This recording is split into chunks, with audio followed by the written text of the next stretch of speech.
None of our questions, as far as I know, come from Wisconsin today, so I am safe. Our first question from the BWI message forum, which again, subscribe bluewhiteillustrated.com to get there. Since the quarterbacks were under so much pressure, is that Manny Diaz's scheme, the defensive line having a strong pass rush, or a poor offensive line performance? This is something we talked about a little bit at the beginning of the show, but I don't think we've really given it the either or treatment of.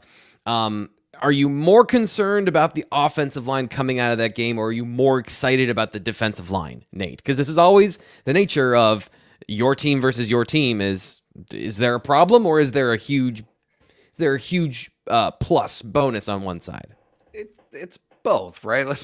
Let's be realistic about this.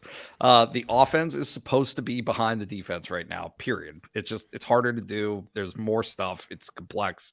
And frankly, they didn't have Olu Fashanu on the field. Like, he makes a big difference. That said, is Dennis-Sutton poised to be really good? Yeah, absolutely. I think that Zariah Fisher is a guy who probably didn't get enough attention from Saturday, right? Yep. He's back, and he's gonna be a guy who contributes there at that defensive end position. So no, I think there, you can acknowledge the talent that is there on the defensive side of the ball, while simultaneously acknowledging that the starting offensive tackles that those guys are going to see in the Big Ten are probably better than some of the guys that they were facing on Saturday, who are largely reserves, right? Like, they're not the starters. So, and simultaneously on the offensive line, it's the same deal, right? That offensive line will be better in the fall because they're going to have all of their pieces. They're going to be the right pieces in the right places, and they're going to be farther along in their development. All of that stuff will help. So I'm going to call it a Switzerland. It's neutral. Yes, not surprised that Nate is taking the neutral position. Oh, ho hum, hem and haw. Yeah, that's just me. Fitz, what do you think? Tackles number 2 and 3 need to be better. Like, there's no getting around that. I don't think that, like, we kind of know what Caden is at this point, and regardless of the things that you hear, like, he's still, I think it's pretty well out there that that's the way he's been the last couple of years. So he needs to be better.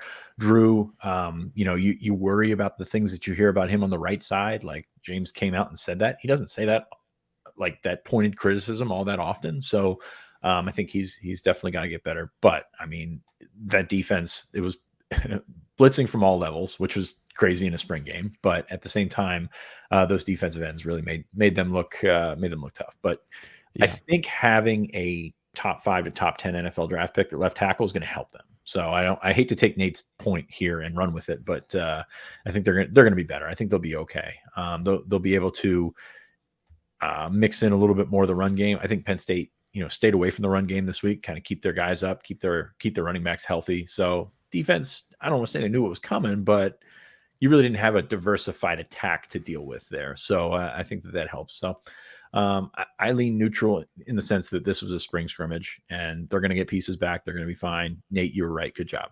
But yeah, I'm excited. At the same time, I'm excited for the defense, the pass rush. Like, we didn't see a ton from Chop and Adisa, but I think we know what those guys can do. So I'm excited to see the pass rush without it being that's the thing. Like, we do this all the time. Every year we do this. It's like, okay, one side had an advantage, so let's harp on the side that got beat and say that they're going to be awful. They're not going to be awful. I think they're going to be fine. So that's kind of where I'm at with that O-line, D-line discussion.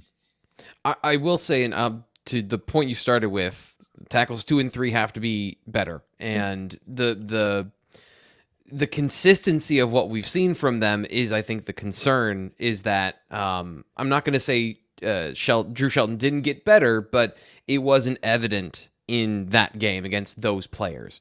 And do they have enough to get through every game in the Big Ten? Yeah. But they are going to face guys of similar talent at the specific schools that we always harp on. And in those games, that right tackle position, I'm going to be watching it. So, like, I don't think that has changed. The offensive line overall can get better, and I do think that they will get better. But that right tackle position still feels, especially with Jimmy Chris going in the portal, I'm not saying he would fix any or all of these issues, but like just the thinness at tackle is still a presence on this roster. So that would be one area where I would say like I would lean more concerned that there was not more of a fight from those guys on Saturday. But I mean, deny Dennis-Sutton. I knew he was good. I knew he was working on his weaknesses. I don't know that I expected him to make that sort of transition so quickly. Eli here. That one hurt because that round table that we did the day before, like I had it typed up, or like the first sentence or two, it was about deny, and I'm like, you know what, I'm just gonna do the secondary. It's easy. They're good, whatever. And I deleted it. I was like, man, come on. Yeah, you had that one. You had that. This guy. Well, okay. I mean, if you read our notes last week, you would know that Deny was the top performer all spring. So like this was not a sudden bursting out period for him. He was pretty darn good, and that's, you know, director of the hype train since he was in high school. Like that's kind of where I'm at with him and KJ Winston. But like those guys, they're pretty good. Eli here. I don't know if I have anything because the only play I remember from Jackson was him fumbling the snap. But Eli wants to know thoughts on the small amount you saw from Jackson Smolik. Nate, do you remember anything from Jackson Smolik you want to point out? Nope. All right. How about you, Fitz? Anything? I mean, he threw one pass, didn't he? Yeah, I feel like it's a super chat. And I got nothing. Like I remember him being in the, like I remember physically seeing him, and I remember someone texting me and saying 14 is out there, and I'm having a flashback PTSD moment. But no, I don't have anything. The thing I will say about Jackson is like I think he's a little bit stronger than they expected in terms of pushing the ball down the field. Good release, good deep ball, which is, you know, that wasn't his scouting report. That wasn't his MO. He's the athlete that could get it done, short accuracy. So him throwing the ball downfield, they were happy with this spring. Whether we see any of that anytime soon, I don't know, but that's kind of like where we're at with scouting Smolik.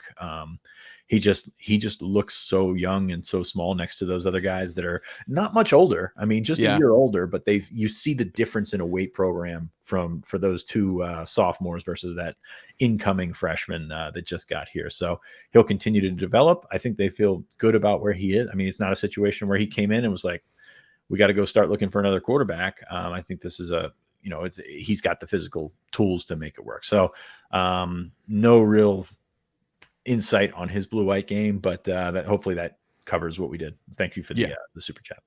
I think that his shoulder injury really obscures what he was as a passer, because a lot of what he put on tape was he still was recovering from that injury. So it's encouraging to see that progress and arm strength get stronger. And you're right. I remember when Bo Pribula looked like that last year, and now he's the guy that looks bigger and stronger. So Blackheart 8541 had a very long and thoughtful question on the message board. It boils down to this. Which campus arrivals coming up from the freshman class are you most excited for on both sides of the ball, and why? I know I personally can't wait to see Dakari Nelson. So, Nate, do you have anybody that you are interested in when they arrive to campus and how they're going to fit, or some of the guys that, I know this is not your area of expertise, but having listened to Fitz and I talk about these guys, is there anybody you're interested in seeing? King Mac. It's a good one. That's a name. Yeah. That's a good one. Boom. You did it. I appreciate that you listen. Like, that makes me happy that you listen, Nate. That's great. I think there's some high expectations there, right? Yeah. Like he's a got a great name. Very good So player. put it all together. Great name, high expectations. I'm excited. Boom. I answered. Well, Blackheart took mine because I'm very excited for Dakari Nelson. Fitz, anybody on the defensive side, and then we can go both talk about Andrew Rappelier on the offensive side. But anybody on the defensive side you want to point out? Come on. Yeah. What else? Okay. First off, I can't wait to see the safety line that has Dakari Nelson beside King Mac, because that is going to be humorous. It's going to be 6'3" against 5'9.5". King Mac is really put together. So is Dakari Nelson. I mean, it's going to be like the Sean Oakman meme. Like that's going to be the difference there. Defensively, I don't know. I think Jameel Lyons is interesting. I don't foresee him breaking through and playing as a freshman, especially with what they have at defensive end. But pushing 6'5", 240s, you know, he's got a lot to like there. Still curious to see. Long run, is he still a defensive end? Can he handle it? Can he play at like 270? Like I could see that. That. Or does he eventually slide inside? So Since you guys took the safeties, the easy answers, go with Jameel Lyons, because I'm really excited to see what he can put together, knowing what we've seen from him on tape, knowing what we've seen from him from an athletic standpoint. I think he's going to continue to grow. I think he'll be possibly a better college player than he was a high school player. The other guy I'm curious about, just maybe not as far as impact this year, but Mason Robinson's done a great job of physically putting it together this offseason. Just I saw a photo, I apologize, I should have had it up here, of him at the blue-white game, and like his biceps are just twice the size they were before. So putting in that work that was really what he needed to do to be part of the conversation. The defensive end line is way too deep for him to be a part of the rotation this year, but in terms of being able to get to college and handle it, interested just to see kind of where some of these guys are on that perspective.